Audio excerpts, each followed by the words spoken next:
tema parapsicología y religión, que es una cuestión, pues no es que sea una cosa complicada, pero lamentablemente con estos temas el problema que existe es que hay mucha ignorancia en todas partes. Y al existir esta ignorancia, entonces normalmente la gente le atribuye al diablo o a Dios cosas en las que ni Dios ni el diablo están metidos, ¿verdad? Esa es la primera cuestión. Pero entonces hay algo en lo que Dios no se pueda meter. Y pues sí, en lo que nos da a nosotros absoluta libertad, en lo que nos da a nosotros la libertad de actuar, o sea, la justa autonomía del ser humano. ¿Verdad? Si me da la gana bajar por ese lado porque me dio la gana, pues me da la gana por aquel otro porque me dio a mí. No es que Dios me manda a bajar por allá, me manda a bajar por allá. Porque si Dios hasta eso me manda, por donde tengo que bajar las gradas, y pues entonces, ¿dónde queda la libertad humana? Y entonces algunas de estas cuestiones, vamos a ver, tienen la complejidad que tienen que ver justamente con situaciones que parecen extrañas, que es muy fácil en algún momento atribuirlas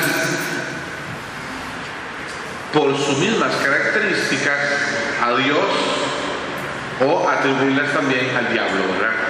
Y en esto lamentablemente se ha fallado durante muchos siglos en la iglesia, tanto en la jerarquía como entre los seglares, justamente por la ignorancia. Y tal vez si nos da tiempo vamos a ver alguna cosa. Claro, el tema sería como para extenderse un semestre entero, pero vamos a resumirlo en unos 45 minutos, ¿verdad? Lo que es complicado, ¿verdad? Primero que nada, la parapsicología es una ciencia, hoy se puede decir ciencia, aunque los psicólogos y psiquiatras, ¿qué dice un psicólogo? No. Bueno, ¿y psiquiatras? Bueno, no. Eso es común al género humano, entonces no es usted. Lo que sucede con estos temas es que para la psicología y para la psiquiatría ha sido como cenicienta. Ese ha sido el problema con la parapsicología. Porque la parapsicología la tomaron algunos charlatanes, sobre todo en el siglo XIX y parte del siglo XX, para hacer charlatanerías, como los medios famosos, según ellos, para comunicarse con los muertos y todo ese montón de tonterías. Y entonces, claro, cuando la parapsicología comienza a tomar un poco la seriedad y los estudios científicos, incluso en universidades, no se le ha dado mucha importancia. Tuvo algún momento en Europa, en Estados Unidos, alguna universidad, un doctor Ryan, psicólogo en los años 40 y 50, pero a veces ha decaído un poco. Últimamente, pero en general siempre, han sido también clérigos los que se han dedicado a estudiar un poco esta cuestión por aquello que tiene de cercanía con la religión, por los fenómenos que parecen ser de orden religioso, pero vamos a ver que muchas veces no lo son. Últimamente, tal vez algunos de los mejores, por lo menos en América, estará el padre González Quevedo, un jesuita en Brasil, luego el padre Jaime Vélez, también en Colombia, otro jesuita. Hubo en los años 20 y 30 en los Estados Unidos un jesuita también, Carlos María de Heredia. Y en Inglaterra también en esos años 20-30, otro jesuita, el padre Thurston. Como ven, no solo jesuitas, pero por lo menos yo he seguido más esa escuela de jesuitas que otros, porque también hay opiniones, en fin, ¿vale? Entonces, ¿qué estudia la parapsicología como ciencia? Aquellos fenómenos que tienen por objeto constatar y analizar los fenómenos que a primera vista parecen inexplicables y que presentan la posibilidad de ser resultado de facultades humanas. Esa es la cuestión científica, pero he dicho llanamente que hay situaciones extrañas que se presentan en el ser humano que se atribuyen a fuerzas, a veces sobrenaturales, pero que parece que más son provocadas por nuestras propias facultades. ¿Por qué? Porque el milagro, por ejemplo, eso sí pertenece a Dios. Y el milagro no se estudia en la parapsicología. Lo que la parapsicología observa son todos aquellos otros fenómenos,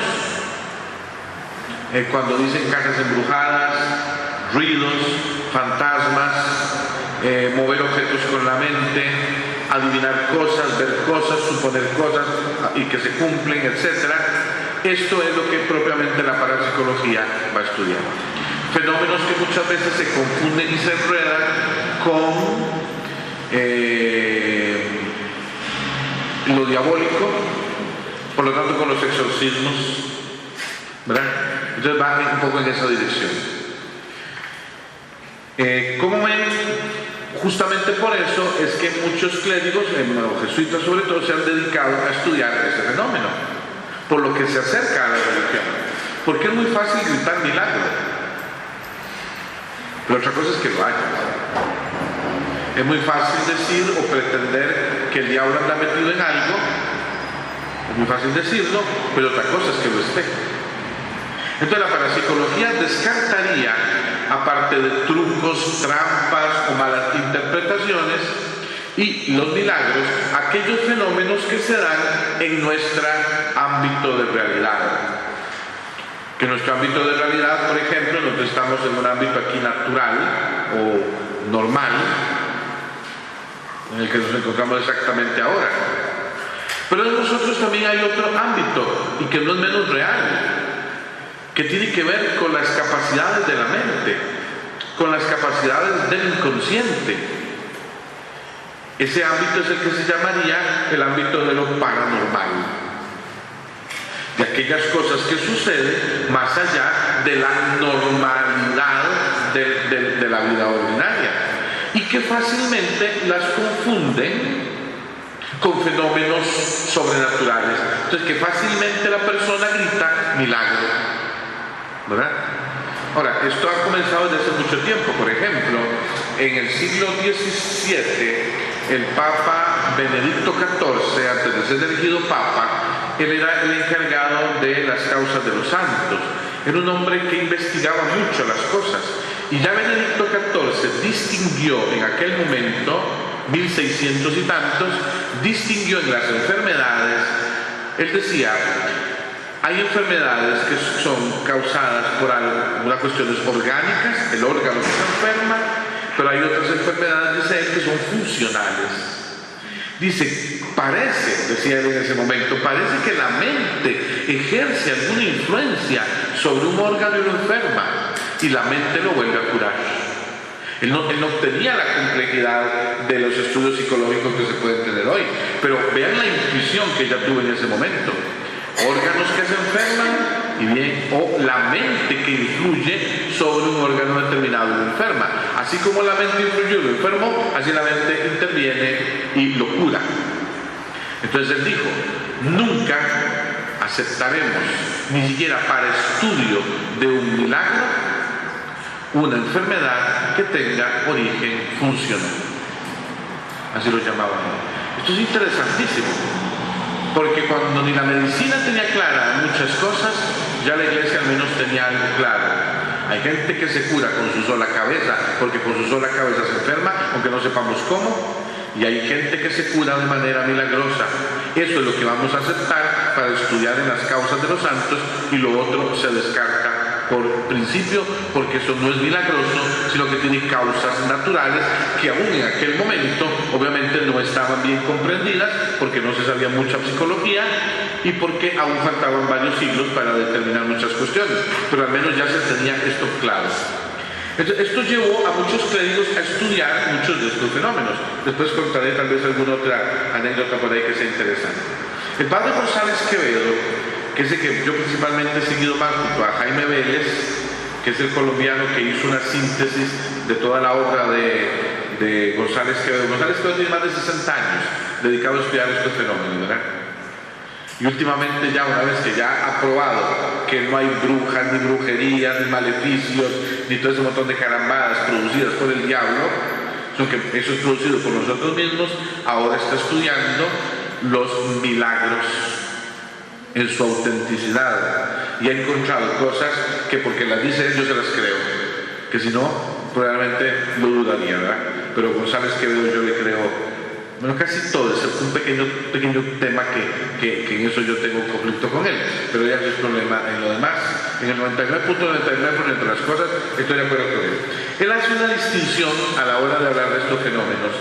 Él distingue que en este ámbito normal y paranormal en el que estamos nosotros, que no es el ámbito de lo sobrenatural, de Dios y sus milagros, ni es el ámbito de los trucos, ni de los accidentes, ni de las bromas, ni de nada de esto.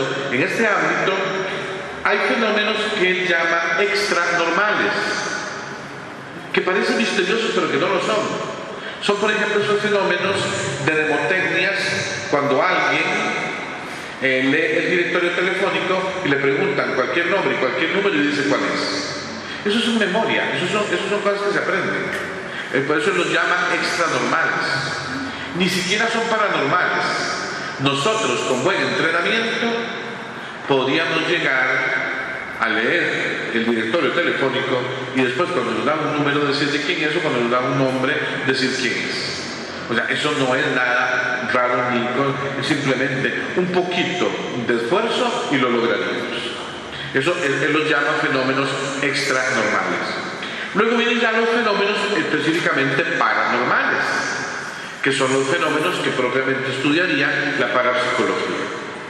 Ahora, estos fenómenos paranormales suponen muchas facultades desconocidas para la ciencia tradicional. El problema que tenemos nosotros con la ciencia es que lamentablemente el siglo XVIII definió que científico era nada más aquello que se puede pesar, medir y contar. Ellos pensaron en el siglo XVIII que ellos habían inventado el método científico de observar, de medir, de todo esto. Pero si nos vamos a los monasterios medievales, Alberto Magno y demás, encontramos que ellos eran científicos en sus observaciones, pero ellos tenían una habilidad, no redujeron la ciencia a lo pesable, medible y cuantificable. Ellos observaron que la ciencia era mucho más amplia, observaron que la filosofía es una ciencia y que la teología es una ciencia, la matemática o la alquimia o la etcétera, etcétera, también son ciencias. El siglo XVIII, con su problema racionalista, encierra las ciencias nada más en lo que se ve, se pesa y se mide. Y si no se ve, no se pesa y no se mide, no es científico. Esto es un problema enorme. Por eso es que el siglo XVIII excluye a Dios, excluye la filosofía y excluye la teología. Ese problema del siglo XVIII lo seguimos padeciendo hasta hoy. Por eso es que cuando se habla de fenómenos paranormales, una persona supuestamente científico hace mueca de que eso es mentira. Y es lo que le pasa a muchos psicólogos o psiquiatras. De la curia, a mí me mandan a veces la gente que presenta casos de estos, porque un psicólogo, un psiquiatra presenta una situación extraña y dice el diablo y lo manda para la curia para que le echen agua bendita, le hacen un salmo y se cura del problema. Entonces ahí es donde me toca a mí reírme del psiquiatra y del psicólogo, de tan científicos y no saben nada. ¿Por qué? Porque piensan que estos fenómenos o no existen del todo y es pura charlatanería, y cuando ven un vaso dando vueltas en el aire y no se riega el agua, entonces dicen es el diablo y van entonces para la iglesia en carrera. Y ahí está parte del primer problema, porque estos fenómenos desconocidos para las ciencias tradicionales, para las ciencias tradicionales, no son ajenos, ni pueden ser ajenos a la ciencia, porque es el mismo ser humano el que los provoca, con habilidades específicamente mentales. Por estos fenómenos paranormales, González Quevedo los divide en tres clases de fenómenos. Los fenómenos llamados físicos, de efectos físicos, los que hay un efecto físico, los de efectos psíquicos y los de efectos místicos, mixtos, ¿verdad? Entonces son de efectos físicos, efectos psíquicos y efectos mixtos. Y luego, por último, estarían los fenómenos supranormales o sobrenaturales, los que no tienen explicación natural y que la explicación solo la encontramos en el ámbito de lo sobrenatural, o sea que sería el milagro. Los fenómenos estos últimos supranormales o sobrenaturales no son estudio de la parapsicología. La parapsicología llega hasta los umbrales de esto, porque ¿a quién le corresponde garantizar que aquello es un milagro? A la teología, tal cual la Iglesia lo tiene organizado para responder a estos casos. Entonces vamos a ver algunos fenómenos, para mencionarlos, de efectos físicos, algunos de efectos psíquicos, para que comprendamos el asunto. Bueno, primero que nada, aquí está todo el tema, detrás de todo esto está todo el tema del inconsciente, de lo que puede el inconsciente y de lo que puede el consciente, y además de lo que podemos hacer nosotros con la sugestión, ya sea las sugestiones de palabra o las sugestiones ligadas a cosas, ¿verdad? Todo eso lo tenemos que contemplar siempre a lo largo de todo esto. Y entonces los fenómenos estos de efectos físicos son algunos de los más comunes y se dan por una cuestión que González Quevedo y otros han llamado telergia. Telergia sería esa acción o fuerza que se ejerce a una cierta distancia, que se ejerce a lo lejos. Telos en griego es distancia, y el gia viene de cualquier influencia a algo sobre algo. Entonces telergia porque es una fuerza, es una acción que se ejerce a distancia, más o menos, pero es ejercida por la mente de la persona. Es la mente la que ejerce esto, y es la mente la que entonces va provocando una serie de fenómenos que tienen que ver y surgen a partir de aquí. Uno de estos fenómenos principales es, por ejemplo, la telecinesia, o sea, mover objetos con la mente, cuando se ve que las cosas se mueven. Claro, estos fenómenos, imagínense que se dan en las personas cuando por alguna razón el inconsciente se excitó. Con frecuencia son muy comunes en niños o en adolescentes o en mujeres, menos en hombres, por toda la estructura psíquica nuestra, ¿verdad? Pero no quiere decir que no se den en hombres. Por ejemplo, se dan en adolescentes o en niños, más comúnmente, cuando hacen algún tipo de estas experiencias, juegos en el fondo, que no tienen nada de diabólico, como la Ouija, como Miguelito, como ese tipo de juegos que hacen, donde existe una concentración, una excitación del inconsciente que sin darse ellos cuenta y sin querer libera esta energía y empieza a provocar estos fenómenos. Y de primera entrada todo el mundo lo que dice al ver algo moviéndose es el diablo o brujas, y ahí es donde empieza el problema, porque junto a la energía que se está liberando y se está dando se afirma esto otro, entonces hay un efecto en el inconsciente y en el consciente que es el efecto del estímulo que provoca esa influencia que creamos nosotros mismos, ¿verdad? Y que va a acrecentar estos fenómenos. Entonces lo que hay que hacer cuando pasan estas cosas es tranquilizar a las personas, ayudarles a que su inconsciente se tranquilice y a que su consciente se tranquilice también. Y en la medida en que eso se logra que los fenómenos vayan pasando, por raros que los fenómenos puedan ser. Otro de estos fenómenos, junto con la telergia, es, por ejemplo, se llama la tiptología, o en inglés raps, los ruidos. Cuando se oyen ruidos en la casa, cuando se oyen pasos en las casas, cuando se oyen cosas, si no son ratas o solo en el cielo raso, pues esto probablemente es tiptología. Y la gente oye los pasos, y se oyen los pasos, o se oyen caerse todos los trastos de la cocina y nada se cayó, o se oye desarmarse la casa entera y no pasó nada. Eso es tiptología, son sonidos, ruidos que producimos nosotros. La psicofonía, psicofonos, producir sonidos psicológicamente, y algunos quedan grabados Entonces ponen una grabadora. Hay canales donde dan fenómenos extraños y graban los fantasmas. No están grabando ningún fantasma, por Dios. Eso es psicofonía. Ellos mismos, su inconsciente excitado, buscando fantasmas, crean los fantasmas y se graban las cosas. O la escotografía, que es parecido, es la fotografía del pensamiento. Fotos es luz, grafos escribir o marcar. Esa es la fotografía. La escotografía es imprimir algo, pero escotos, en oscuro. Es cuando la mente influye sobre la película de la cámara y queda grabado una silueta, el fantasma lo fotografiamos. Y pasa también ahora, no solo en las cámaras aquellas de película, que ya casi no existen, yo creo que no existen del todo, sino que también queda grabado en las películas, en las cámaras de video y en las películas estas nuevas, ya está con celular, han fotografiado fantasmas.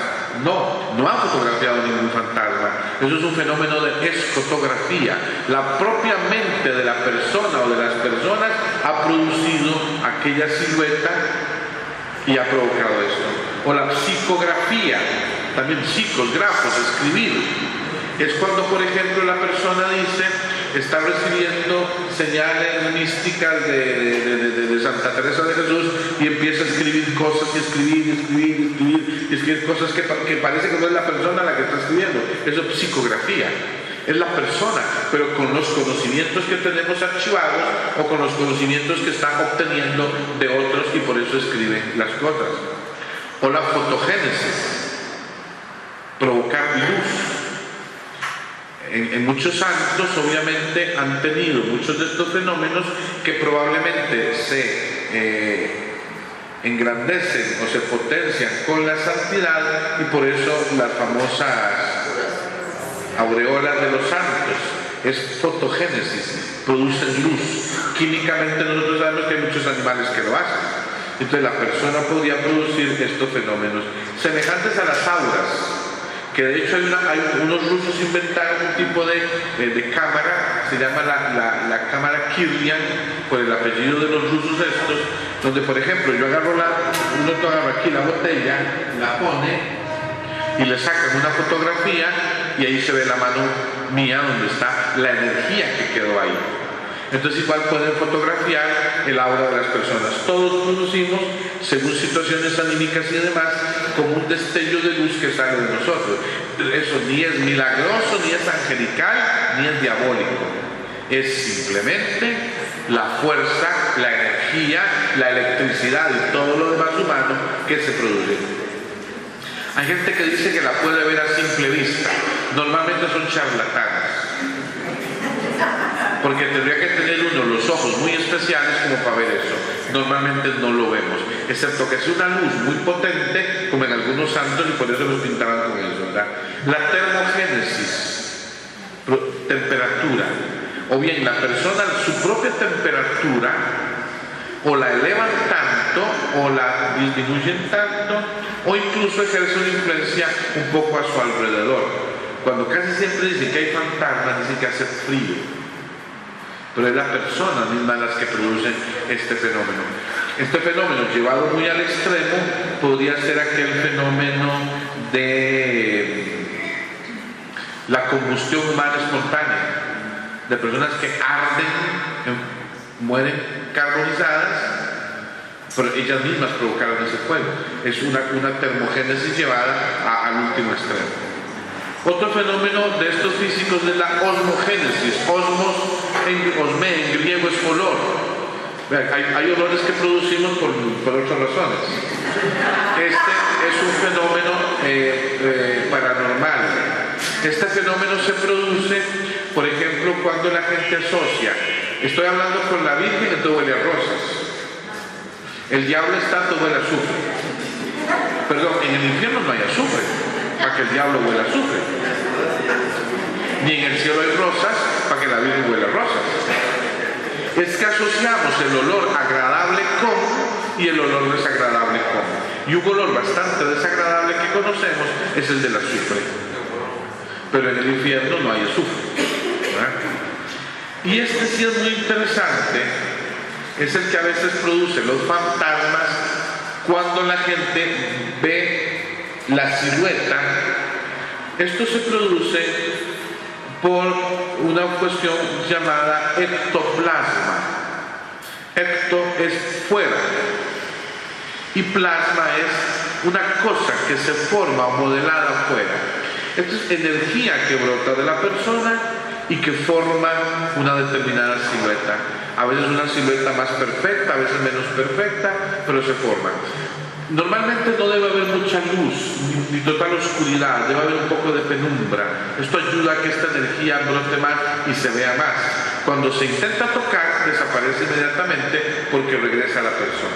Y es producida por la persona porque quien produce estos fenómenos normalmente después queda agotado, cansado, incluso a veces hasta con pérdida de su propio peso. Claro, por el esfuerzo que exigió aquella energía para materializarse de aquella manera. Entonces, normalmente los fantasmas se explican de esta manera si es que alguien lo ve por ahí dando vueltas. ¿Verdad? Pero no son los muertos. O sea, el que se murió, se murió. Y el que se murió ya aquí no hace nada. Se fue. Está en otra realidad. O se fue al infierno, ojalá que no, o al purgatorio, que es lo más probable, o al cielo, si es que era muy bueno. Pero aquí nadie se queda haciendo nada, no hay almas en pena, ni nada de eso. Eso son tonterías de camino, inventos que nada tienen que ver con la realidad. Esos serían algunos de los defectos. Bueno, hay otro muy importante, lo han llamado aporte. Este tiene que ver con la física. Es, por ejemplo, cuando se dice que una imagen llora sangre o suda, todo eso. Podría ser un milagro, es otro capítulo. Pero si no es un milagro, entonces es probablemente un aporte. Esto tiene que ver con la física. Recuerden que lo que nosotros vemos aparentemente tan sólido, en realidad los átomos que forman la pared, que nos forman a nosotros, están unos y otros a distancias semejantes a las distancias estelares, ¿verdad? Y luego los átomos están en movimiento, ¿verdad? Entonces nada es tan sólido, es una apariencia de solidez. Pues sí es sólido, pero en el fondo no lo está, ¿verdad? Entonces, ¿qué pasaría? Si yo pudiera coger este proyectil y tirarlo a una velocidad tal que los átomos que lo forman se movieran a tal velocidad que pudieran ser más veloces que la pared, el proyectil podía atravesar la pared y al otro lado volver a aparecer. Eso físicamente es posible, al menos teóricamente. Que no lo hemos logrado todavía, pues ya eso no es problema de nosotros. Esperemos 5.000 años de evolución y van a ver que lo hacemos. Pero de momento no se puede hacer. Eso sí pasa cuando la mente logra, si no es por un truco que le pusimos sangre para que chorre el Cristo, hagamos un milagro y venga a decirle gente y hagamos una catedral aquí. Si no es por eso, es por el fenómeno este de aporte. De alguna manera, físicamente, la persona trasladó sangre, o el sudor, o aceite, que luego sale. Entonces, ¿qué es lo que hay que hacer cuando un fenómeno de estos pasa? No empezar a gritar milagro a primera entrada. Primero, un fenómeno de estos nunca pasa más allá de 50 metros. Entonces, lo primero que hay que hacer es llevarnos al Cristo a más de 50 metros de donde están las personas que comúnmente están ahí cuando sangra, por ejemplo. Primera cuestión. Segunda cuestión que habría que hacer: traer a alguien de un laboratorio que tome muestra de sangre y luego, ¿quiénes están aquí siempre que el fenómeno se da? Tantos. A ver, sangre de ustedes. Y de alguno es la sangre. Pero ¿cómo la puso ahí? Este fenómeno parapsicológico. O es un truco o es un fenómeno parapsicológico. A no ser que sea, si la sangre aparece AB y es de hombre, ya ahí pues empecemos a asustarnos un poquito, porque AB es la sangre de los judíos y B y es de hombre. Y si coincide con la del manto de Turín, entonces era de un hombre, nada más, ¿verdad? Porque que alguien más tenga sangre AB, eso quiere decir que tiene descendencia, bueno, en ciertas partes, pero también de judío, ¿verdad? Y entonces, por ahí podía venir. Entonces es muy interesante porque la ciencia ayuda a probar incluso cuando no hay un milagro. Si muchos de los supuestos milagros se revisaran así, muchos problemas no se evitarían. Todos estos fenómenos combinados producen las casas embrujadas, junto con a veces apariciones también. Cuando alguien dice que tiene apariciones, lo primero que hay que hacer es que lo vea un psicólogo, que lo vea un psiquiatra. A veces es un trauma lo que tiene. La gente traumatizada ve al diablo, va a la Virgen o a San Miguel. Lo primero que hay que hacer. Y luego los demás fenómenos empezar a estudiarlos. En 15 días dimos cuenta, es un pollecito. Lo que necesita es una válvula para que se tranquilice, o algo más fuerte, que es un puro de marihuana que conseguimos, pero bueno. La cosa es que lo tranquilice. Porque no es la Virgen lo que está viendo, ni es al diablo. Gente con traumas, y más estos fenómenos, más otros, más, y ojalá los mixtos, y entonces tenemos un caso perfecto de posesión diabólica. Los fenómenos de efectos psíquicos son normalmente aquellos extrasensoriales, como por ejemplo la precognición, conocer cosas sin haberlas visto o estudiado, ¿verdad? O por ejemplo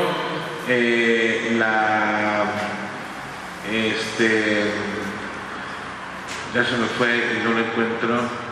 La otra,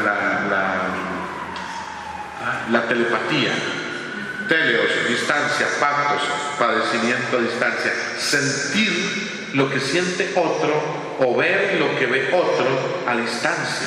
Esto pasa mucho. Esto es un fenómeno muy común, es uno de los que más sucede, pero que no le prestamos atención. Decimos, ¡ay, qué casualidad! Cogí el teléfono para llamarte y en ese momento me estás llamando. ¿Ve qué casualidad? No, es que ya se inició la conexión telepática.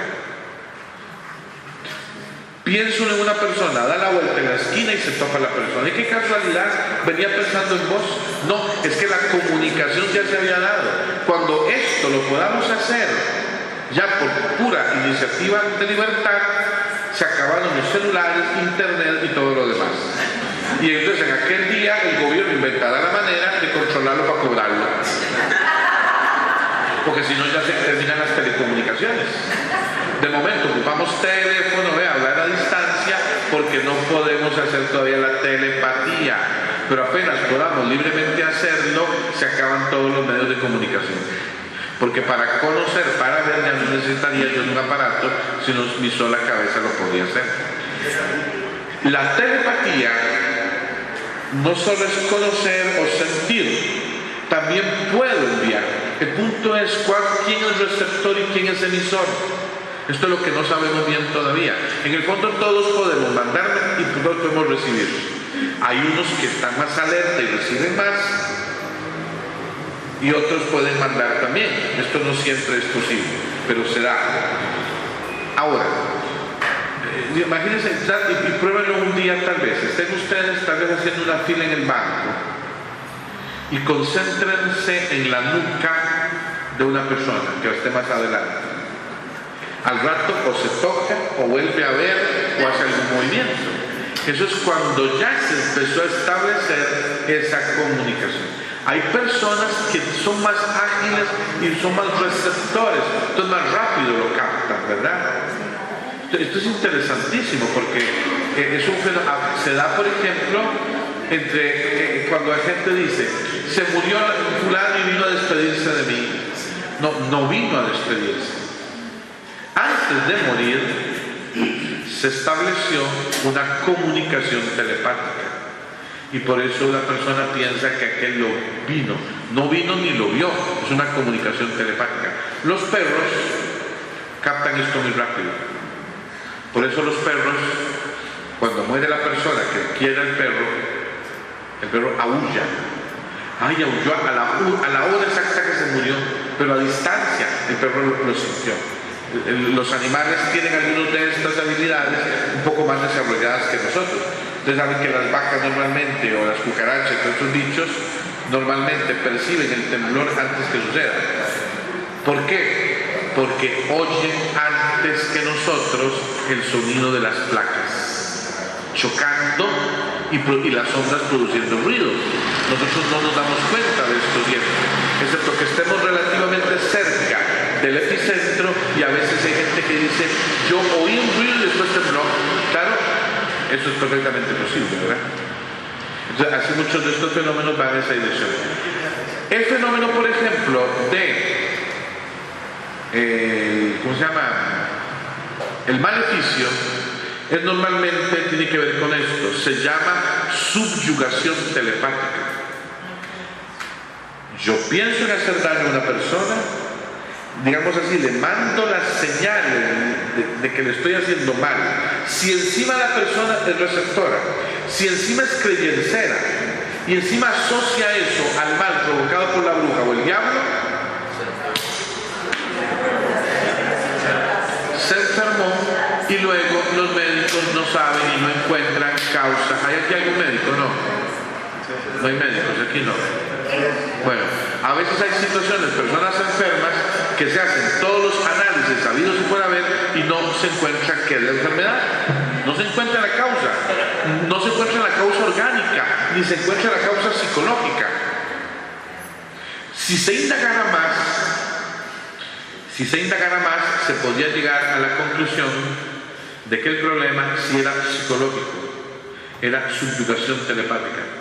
La persona cree que le echaron un maleficio, aunque inconscientemente, y está operando aquello. Entonces igual, con unos salmos o con agua bendita se le quitó el problema. ¿Por qué? Porque hubo una... Ay, se me olvidó la palabra. Cuando se ejerce la influencia por palabras o por cosas. Se lo dije al principio, ya se me olvidó. ¿Ah? No, eso tiene otro nombre. Qué desgracia, ya se me olvidó la palabra. Esto se llama...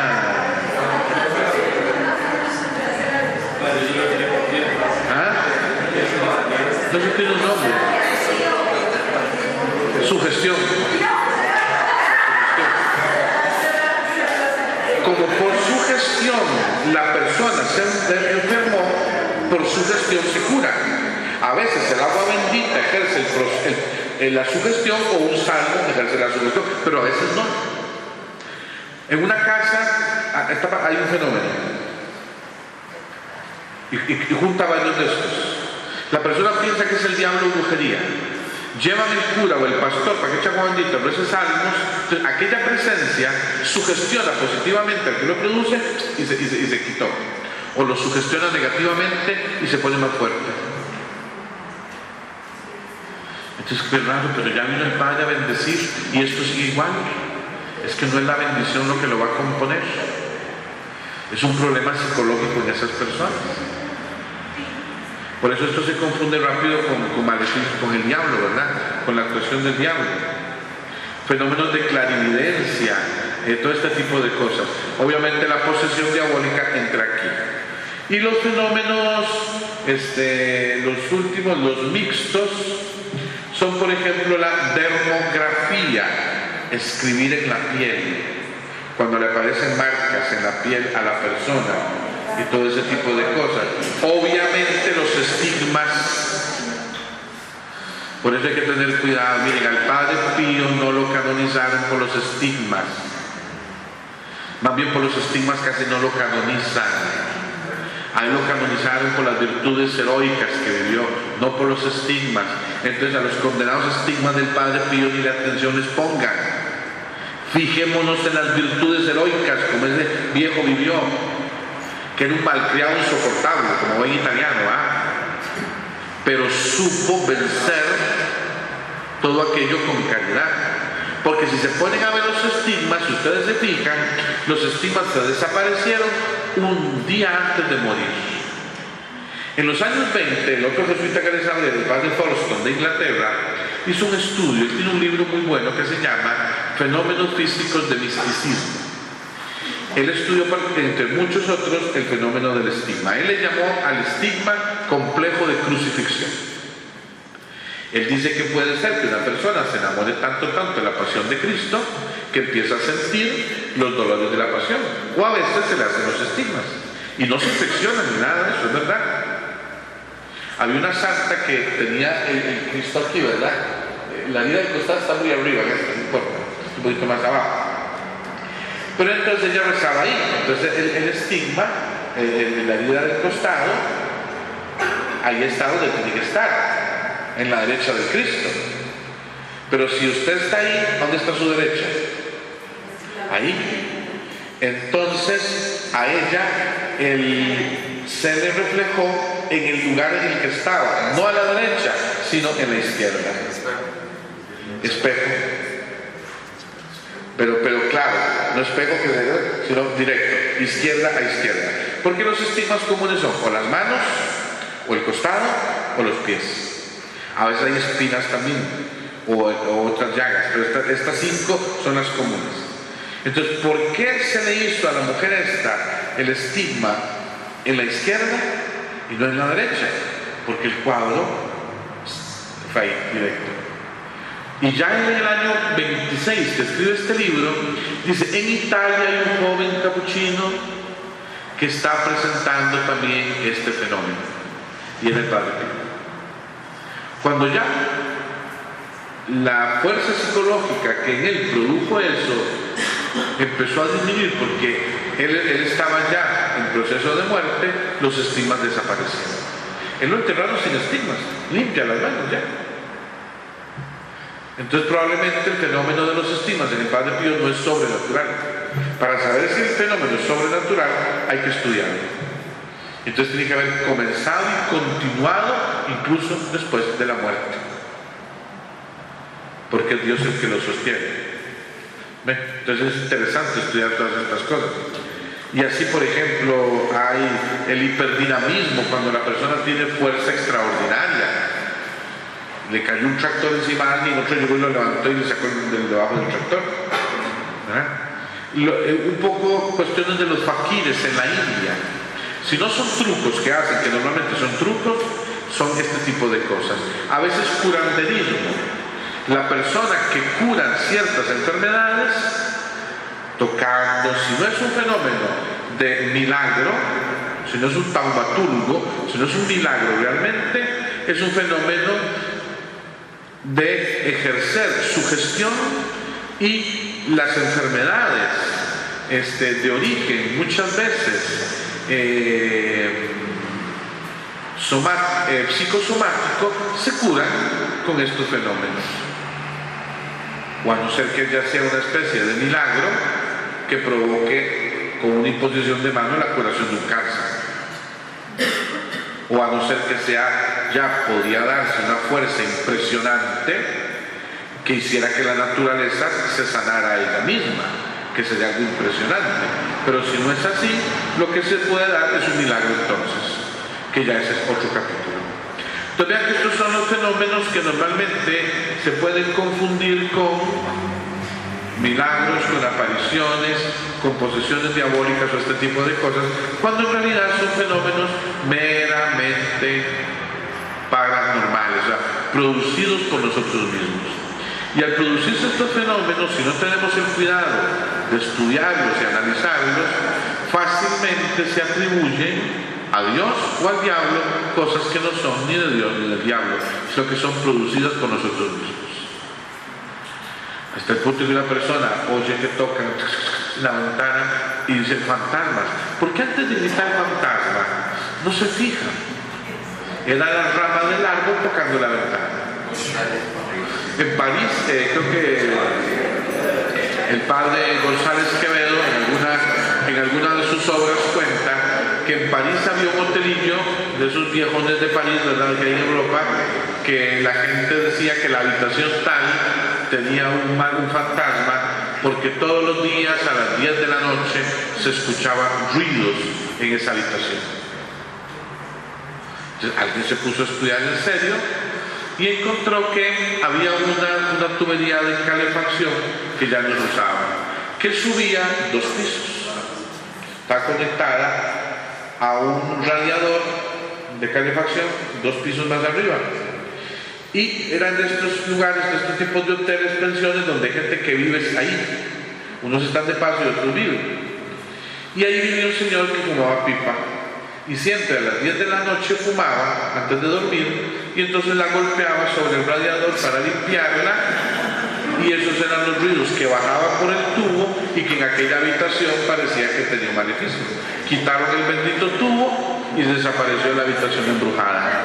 Entonces, antes de gritar fantasma o diablo, primero hay que investigar qué es lo que está sucediendo, porque de pronto no hay realmente ninguna situación ni extraña, ni milagrosa, ni nada. Era simplemente cuidado que había que tener. Vean que cuando no había luz eléctrica, los borrachillos veían la cegua, el cadejo, y cuando chuncha había en la calle, ¿verdad? Elí se puso luz y desaparecieron todos esos. No, es que nunca existieron. La gente veía luces en los bosques, en las montañas. Claro, el gas. Pasaron por el cementerio. Eran cementerios enterrados los muertos en la pura tierra. Los gases que produce el muerto salen con el oxígeno, los fuegos fatuos. Se veían luces en los cementerios. Pues no eran luces, eran gas, no eran fantasmas. O sea, busquemos la explicación lógica antes de pegar alarido diciendo que es un fantasma, o peor todavía, pegar alarido diciendo que es un milagro. Por ejemplo, la irresponsabilidad, en la iglesia pasa menos, gracias a Dios, pero no es que no pasa, pero sobre todo la irresponsabilidad entre los protestantes. Cuando gritan milagro, milagro, o cuando dicen estoy recibiendo una revelación del Señor, el que tiene presión alta, la mitad, se están curando. Y los muy imbéciles, por no decirles otra cosa, dejan de tomarse el tratamiento. Claro, el efecto sugestivo es como un placebo. Un día, 2 días, 3 días los tiene más o menos bien. Pero cuando empiezan a sentirse más o menos mal, no, es el diablo, lo tengo que vencer. Y es el diablo, lo tengo que vencer. A las 2 semanas cayó con un derrame desgraciado.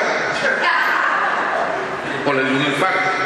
En el mejor de los casos se murió y lo enterraron, pero y si no, quedó hecho pistola porque quiso. Otra cosa es que le dé uno de porque ya no tenía más remedio que darle. Otra cosa es que le dé por la irresponsabilidad de no tomar. No, ya el Señor me curó del azúcar en la sangre, ya me curó. El pastor lo dijo, ya me curó. Y yo me siento curado. Y sí, se siente bien y todo. Y después de 2 semanas, parece un ingenio, y de pronto cae patas para arriba.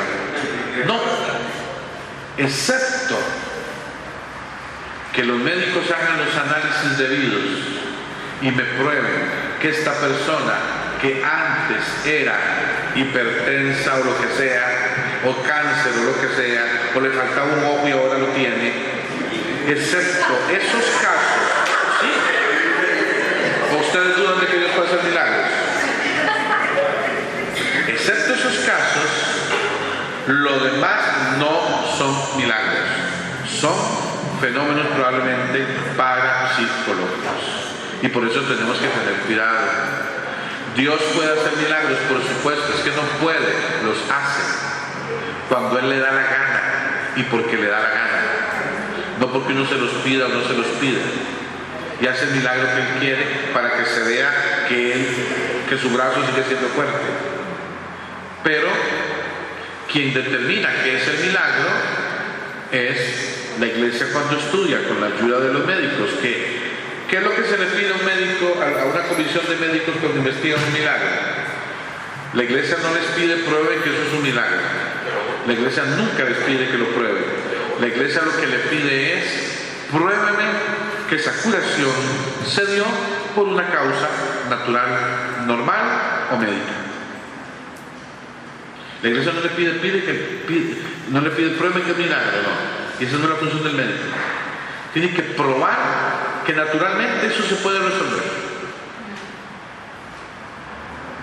Y si naturalmente, por ejemplo, una persona está rezando y a la vez está haciendo quimioterapia y se curó del cáncer, es un milagro. Recibía quimioterapia y otro día te escuchamos. Esos casos ni se pierde tiempo en estudiarlos. Porque la iglesia concluye, posiblemente se curó por la quimioterapia y no por la cuestión milagrosa. Pero cuando le dicen ya no había nada que hacer, estaba desahuciado, el médico dejó firmada el acta de defunción, nada más era venir a poner la hora, y llegó al otro día y ya no hay nada, y nada es nada, y el organismo en un par de horas se reconstituyó y se regeneró todo él solo. Eso la quimioterapia no lo puede hacer, porque la quimioterapia lo que hace es poner unos peores, no está. Entonces no era la quimioterapia lo que lo curó, era otra cosa. El milagro, por ejemplo, que canoniza beatificado Juan 23, era una mujer que tenía un cáncer en el estómago, entonces ya lo que le había agarrado un poco afuera, por decirlo de alguna manera. Entonces le había comido todo lo que tenía, que prácticamente un hueco en el estómago. Aquí era un hueco lo que tenía. El doctor le confirmaba la cosa, ¿verdad? Y le dijo a las hermanas, yo mañana vengo como a las 6 para firmarla, porque ella hay que enterrarla rápido. Ella de hoy no pasa. Estaba podrida la pobre monja, ¿verdad? Bueno, el doctor se fue y a las 6 de la mañana regresó y tocó la puerta y le dijo a la hermana, ¿a qué hora murió? Y dice, venga para que vea.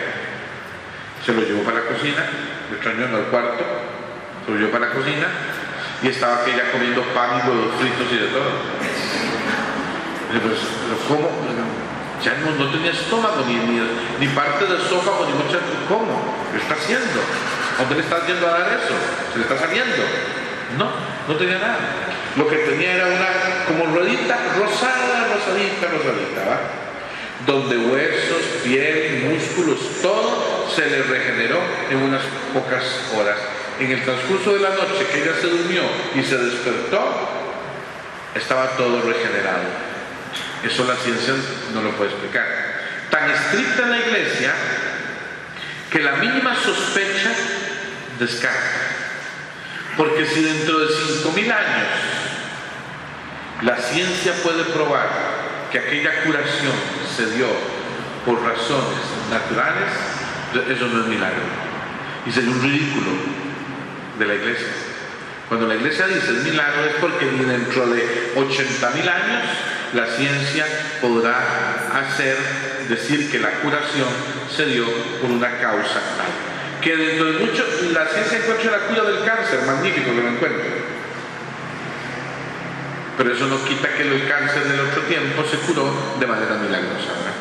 Por eso entonces es que lo parapsicológico nos ayuda a distinguir los fenómenos de brujería, de posesiones diabólicas de mucha gente. La mayor parte de estos fenómenos se resuelven parapsicológicamente. Hay algunos muy raros. 1 de cada 100. Otros es curioso. De los casos que yo he visto aquí, por ejemplo, solo he tenido uno de una muchacha que yo no logro todavía entender qué fue lo que pasó. Un psiquiatra me dijo, padre, yo nunca he visto nada así y no sé qué patología es esta. Bueno, ¿será una patología que todavía los psiquiatras no conocen? ¿Será que es una patología que responde a lo religioso? ¿O era algo más?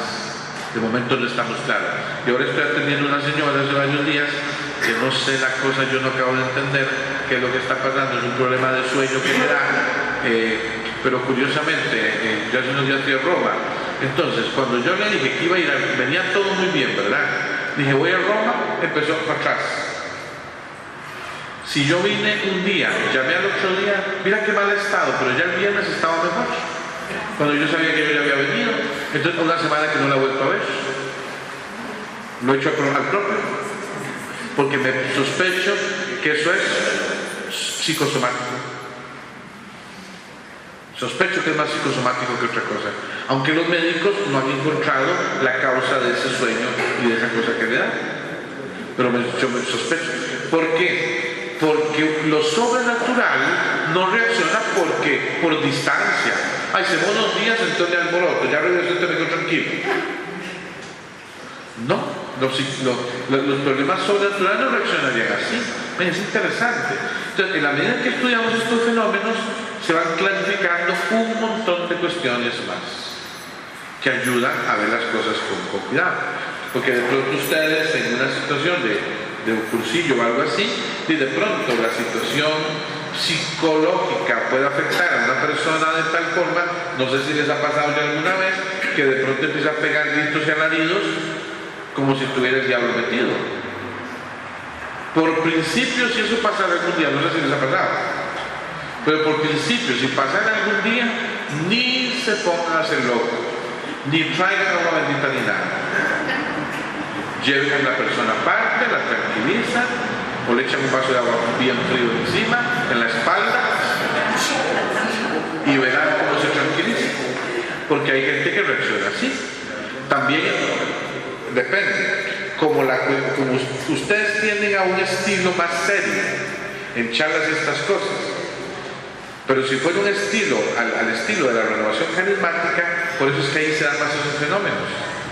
¿Por qué a ustedes no les llegan endiablados y por qué a los carismáticos sí? Qué raro.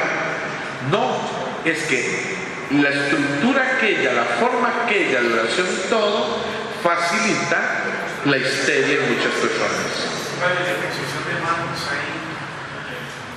Miren, con la imposición de manos hay que tener mucho cuidado, porque la imposición de manos confiere algo cuando es el obispo o el sacerdote en la Eucaristía o en los sacramentos. Fuera de eso normalmente no. Fuera de eso es un gesto de acompañamiento, de sentir, como abrazarle, como darle la mano, hasta ahí debería ser. Normalmente no se dice, excepto que alguna persona ya tuviera un carisma de Dios, que puede suceder, de curación, y que entonces con la imposición de la mano cura. Eso podría ser, pero ya sería milagro y no sobrenatural.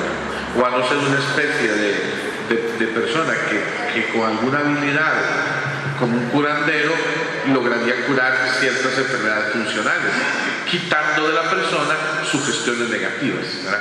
Pero habría que estudiarlo en todo caso. ¿Dónde queda el sacramento de la unción? Cuando se le aplica a una persona que está consciente, que no se sugestiona y que está... Perdón, primero. Y tiene una salud progresiva. Primero, el sacramento es sacramento y cura por sí mismo. Entonces ahí habría que ver si es sacramental la curación. Pero eso tengo que preguntárselo al médico que me diga qué fenómeno se va a dar. Y que esté inconsciente, en apariencia, no quiere decir que esté inconsciente realmente. Una persona en apariencia está inconsciente, pero todo lo está oyendo. Todo lo podría estar oyendo. Entonces eso que llamamos inconsciencia, ¿quién sabe si es inconsciencia? Yo conocí una señora que tuvo un accidente, casi se mata, ¿va? Quedó en coma varios días y se despertó después de un tiempo, pero no se despertó, digámoslo así, no se despertó físicamente, se despertó emocionalmente. Ella sentía, oía, pero no podía moverse hasta después de un tiempo que ya pudo empezar a moverse. Pero ella dijo, yo me desperté hace más que, incluso le dijo digamos, el médico buena gente que llegaba y le hablaba con cuidado, y el médico odioso y patán, y el mismo la enfermera, ¿verdad? La que la bañaba con cuidado y la que la bañaba como estoy bañando una chancha. Ella le dijo, doctor, usted no sea tan grosero. Usted dijo un día, esta vieja ya de aquí no sale. Y le agradeció al otro doctor que le dijo, doctor, usted siempre me dio, aunque sabía que yo estaba inconsciente, siempre me dio palabras de consuelo. ¿Cómo oyó ella todo? Porque estaba, no sé qué pasó por dentro, su cuerpo no reaccionaba, pero ya ella estaba despierta. Entonces, la inconsciencia, ¿qué es la inconsciencia? La ciencia tendría que estudiar más qué es ese fenómeno. De pronto alguien inconsciente no lo está. En apariencia está inconsciente, pero de pronto todo lo está oyendo y está más consciente que nosotros. Solo que no puede moverse, ni abrir ni los ojos, ni nada. Para eso hay que hacer electroencefalogramas y todas otras cosas, ¿verdad? Para ver qué actividad cerebral hay, para ver si ya está muerto del todo, o si es que está apenas está medio muerto. O si es que es complicado eso, el ser humano. Es que, ¿qué sabemos del ser humano? Miren, ¿cuándo empezaron las ciencias neurológicas? ¿Cuándo empezaron las ciencias psicológicas? ¿Cuándo empezaron las ciencias psiquiátricas? ¿Cuándo empezó el conocimiento del ADN? No tenemos 100 años. Es decir, lo que sabemos de las ciencias es más los siglos de no saber que los anillos que tenemos de conocer. Entonces, que hoy la ciencia esté diciendo las últimas cosas, mentira. La ciencia está empezando a decir las primeras cosas. Todavía faltan siglos de conocimiento. Apenas estamos empezando. Pues hay que tener cuidado para no ser loco, porque de pronto alteramos todo el reloj, al revés. Por ejemplo, cuando una persona está tal vez en una etapa terminal y indica que está viendo personas que ya están fallecidas. Eso normalmente yo creo que es un fenómeno más psicológico. Y como nos estamos enfrentando a la muerte, y la muerte nosotros no entrenamos, porque solo nos morimos una vez, entonces probablemente es como una especie de defensa de la psicológica al sentirnos solos, al sentirnos en ese tránsito, al sentir que me estoy acabando, comienzo a ver a los que ya no están, pero normalmente no están ahí, porque ya murieron, ahí no están en otra realidad, ¿verdad? Cabe dentro de eso también la experiencia que mucha gente reporta de cómo son túneles. Sí. El túnel para mí es una experiencia anterior a la muerte, no es una experiencia de muerte. Lo que pasa es que aquí, claro, habría que hacer un estudio muy interesante. Esto sería la tanatología, ¿verdad? Thanatos en griego, muerte. Entonces, un estudio sobre la muerte. Para mí, bueno, no para mí, eso yo lo aprendí de González Quevedo. González Quevedo dice que la muerte no es un hecho puntual. Por ejemplo, antes, usted es doctor, ¿verdad? Me corrí cualquier cosa. Hace muchos años se pensaba que con solo el corazón se detuviera, que estábamos muertos. Luego se observó que dando masaje y el corazón vuelve a poner a latir. Si no ha pasado mucho tiempo, volvemos a respirar, vuelve a latir el corazón, entonces no estábamos muertos. Más bien ahora parece que lo que da unidad a todo el cuerpo es el cerebro. Pareciera que cuando el cerebro ya, la corteza y el coso que trae el cerebelo, ¿verdad? No hay actividad ninguna, ¿verdad? El encefalograma es lineal, parece que ya la persona no hay actividad cerebral, parece que está muerta, parece. Con suerte nos damos cuenta en unos 200 o 300 años que no estaba tan muerta. ¿Por qué? Porque piensen esto, si la vida comienza siendo un proceso, o sea, por mucho que la Corte Interamericana de Derechos Humanos haya dicho que el embrión es persona solo hasta que anida, no sé cuándo, indiscutiblemente, en el momento en que un óvulo, un espermatozoide, se une, esto es biología de la más elemental. Al unirse estas dos células con 23 cromosomas y 23 cromosomas y unirse después de un proceso que dura unas horas o no sé cuánto dura y los núcleos se encontraron o se unieron o no sé cómo se dirá y ya no hay 23 y 23 sino 46 nuevos, estamos sí o no frente a una nueva individualidad genética. ¿Sí? Estamos sí o no frente a una nueva individualidad cromosómica. ¿Sí? Ya no es el papá ni es la mamá, es una nueva individualidad. Es una nueva individualidad genética, cromosómica, que está viva, por supuesto. Hay todo un movimiento celular, división celular y un montón de cosas más. Ahí ya hay vida. Luego, si filosóficamente determinamos que es persona y teológicamente lo afirmamos también, bueno, es otra cosa. Pero a mí nadie me venga a decir que eso está muerto, porque es vida. Ahí ya comenzó la vida. Eso no lo puede negar nadie.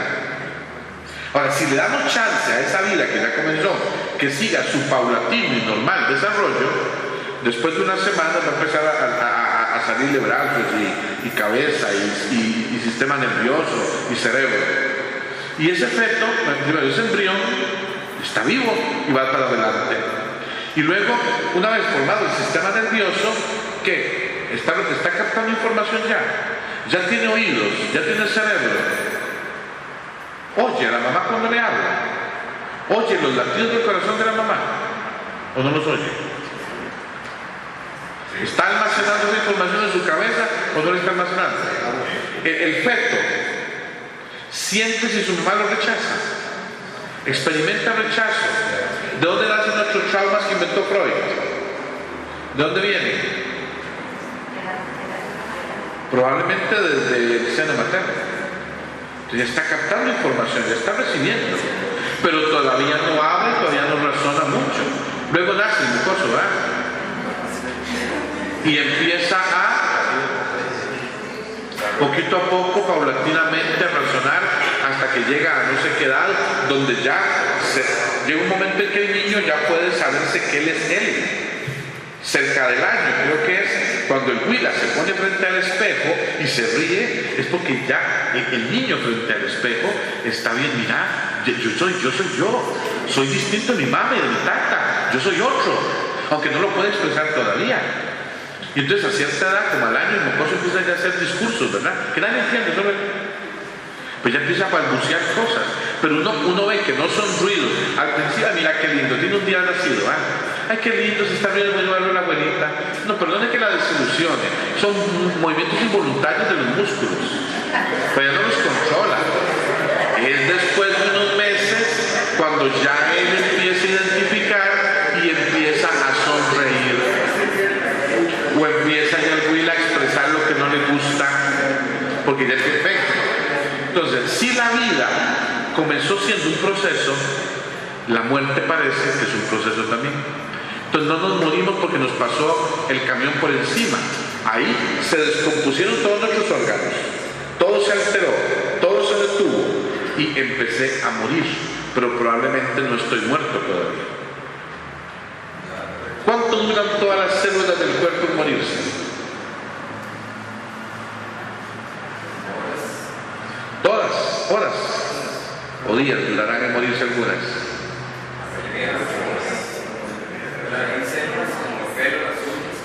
Bueno, entonces podríamos pensar que la muerte total de aquel individuo no se da hasta que la última célula de su cuerpo se haya muerto. Pero sin embargo, ya está muerto. O sea, que la muerte supone etapas probablemente también. Una etapa de esas anterior al morirnos es el famoso túnel y todos, pero no está muerto todavía. Si admito no la muerte como algo puntual, sino la muerte como un proceso. Entonces nos vamos muriendo a poquitos. Sí. Una pregunta, un poco incómoda, pero dentro de la psicología se han estudiado algunos de los hechos o milagros que en la Biblia se describen como tal y que pudieran. Viene a Daniel cuando lo meten al fuego y aparece una sombra, un tercero ahí, un cuarto, eran dos. Eran los tres. Lo han estudiado simplemente, no han dejado simplemente por la fe. No, González Quevedo, en los dos últimos libros que ha escrito sobre los milagros, él toma en consideración los milagros bíblicos, y él dice que muchos de los milagros narrados por la Biblia no hay más cuestión que son milagros. No hay por qué dudar que no lo sea. No hay que dudar por qué lo sea, porque él luego prueba cómo en otros siglos, ya en la época del cristianismo, se han dado una serie de situaciones milagrosas semejantes a aquellos que narra el Antiguo Testamento. Entonces, si Dios hizo un milagro en tal momento semejante a aquel, ¿por qué no lo iba a poder hacer antes también? Además, el milagro siempre es una ayuda para la fe. Es una ayuda para la fe.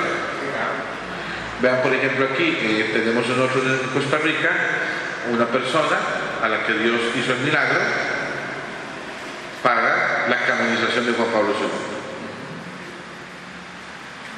Es indiscutible. La iglesia no puede batear en eso ni engañarse. Hay una realidad ahí que científicamente es inexplicable y por lo tanto es un milagro. Dentro de 5.000 años, si lo estudian, seguirá siendo inexplicable. ¿Sí? Padre, ¿dónde está la línea entonces? ¿La qué? La línea. Esa línea que marca lo que realmente es fe, sugestión. Es como un hilito, es como un hilito de oro.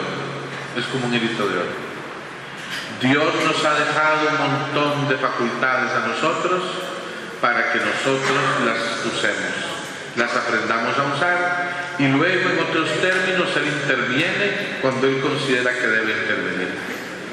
Pero Hay muchas situaciones por eso que debemos estudiarlas con cuidado para más o menos distinguir el milagro, lo sobrenatural, de lo natural hecho y logrado por nosotros mismos. Es un hilo de oro. Sí, porque está más bien casi que en uno mismo.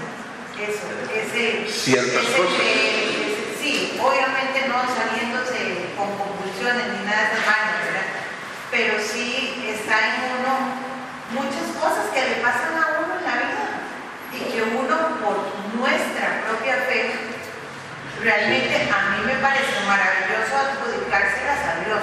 Sí, me parece maravilloso, me parece que Él hace muchas cosas en mi vida que es de gratitud. Sí, pero podría ser que en algún momento no fue Él, sino que le dio a usted misma la habilidad para que usted lo pudiera hacer. Y eso no le quita méritos a Dios. ¿Por qué? Porque en todo caso todo proviene de Dios. Sí, nosotros mismos, todo proviene de Dios. Lo que tenemos que hacer, o estas cosas en que nos pueden ayudar, a madurar la fe. A madurar la fe. ¿Por qué? Esto es un chistoso. A madurar la fe, ¿por qué? A madurar la fe, ¿por qué? Porque la fe, si no madura, no madura, es el mismo problema que la inmadurez psicológica. Una persona que tenga 70 años de edad, pero que psicológicamente es un adolescente todavía, es un problema, porque no alcanza plenitud. Entonces, saber lo que es de Dios y lo que no es de Dios, lo que es nuestro y lo que no, nos ayuda incluso a descubrir la fe realmente lo que ella es. No un movimiento meramente sentimental, sino mi adhesión a una verdad que se me da. Entonces, en este sentido es que muchas de estas cosas ayudan a madurar la fe. Porque entonces nos apartamos de una fe que se fundamenta solo en milagrería. Hay gente que cree solo porque quiere ver milagros. Cuando no ve milagros, da media vuelta y se va. Eso no es fe. ¿Por qué nosotros creemos en la presencia real de Cristo en la Eucaristía? No porque hemos visto la hostia chorreando sangre nunca, sino porque Él dijo que se iba a quedar ahí. Yo le creo, eso es fe. Si Él ha querido hacer un milagro eucarístico en alguna parte, está bien que lo haga, porque no me hace falta ir a verlo, porque yo creo que Cristo está ahí.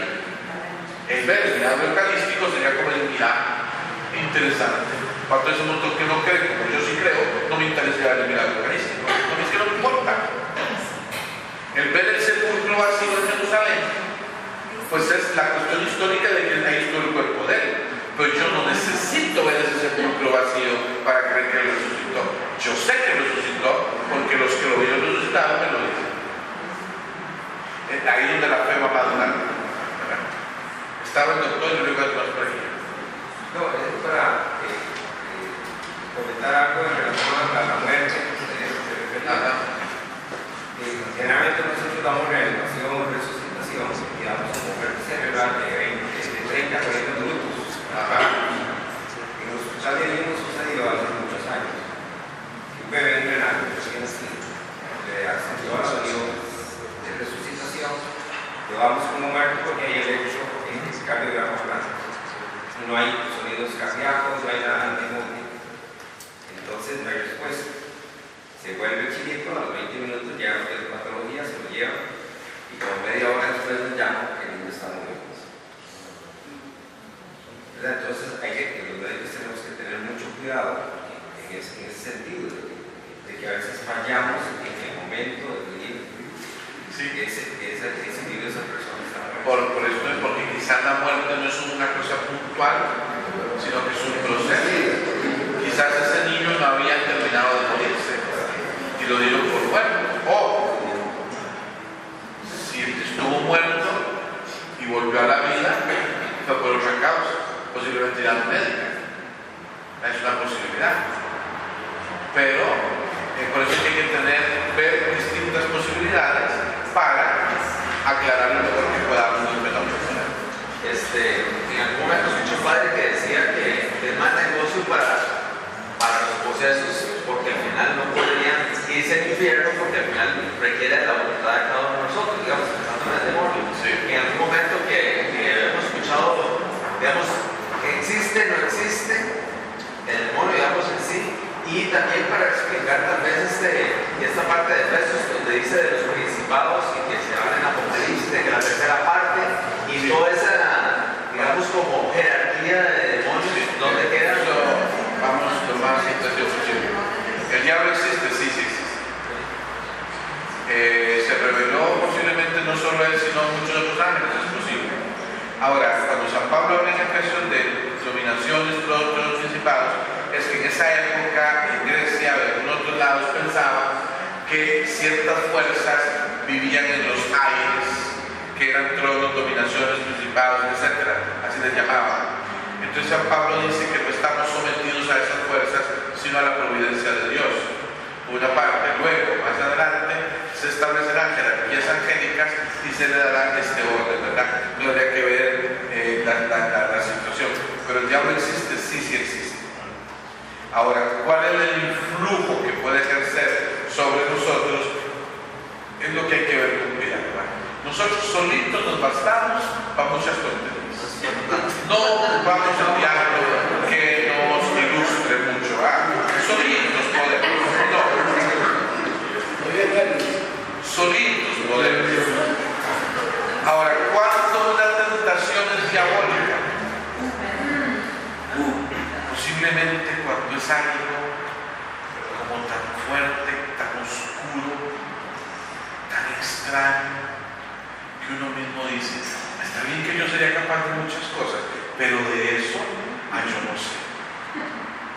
¿Ven? En esos casos. Normalmente nosotros bastamos solitos, es que no ocupamos mucha imaginación, ¿verdad?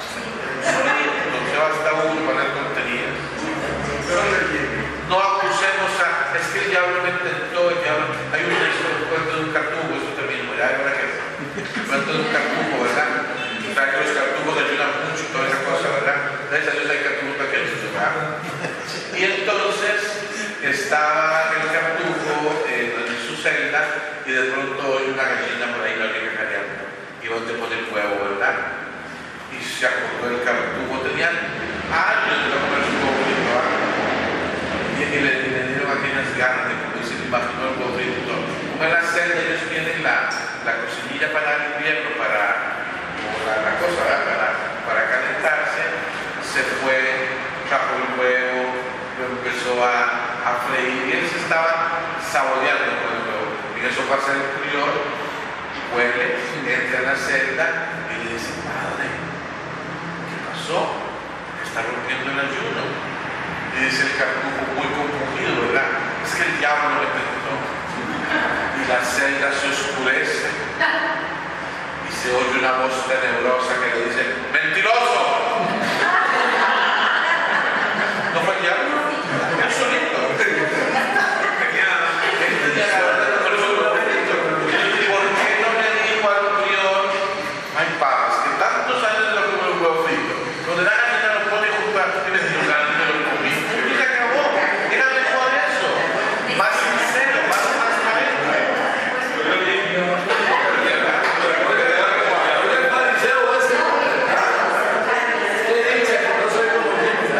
¿Qué quiere decir? Muchas de nuestras tentaciones y pecados no es el diablo. No es que yo venga a ser ahorita el abogado del diablo. Simplemente es que no acusemos al desgraciado, sino que somos nuestros.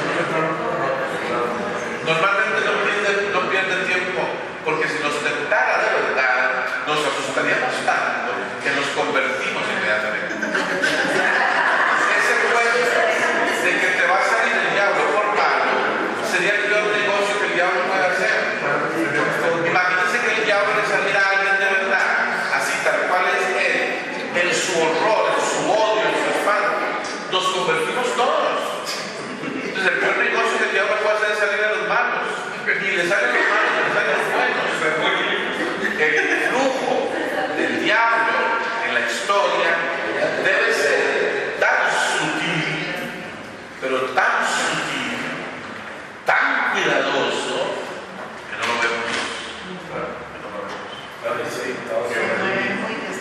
si fuera muy evidente,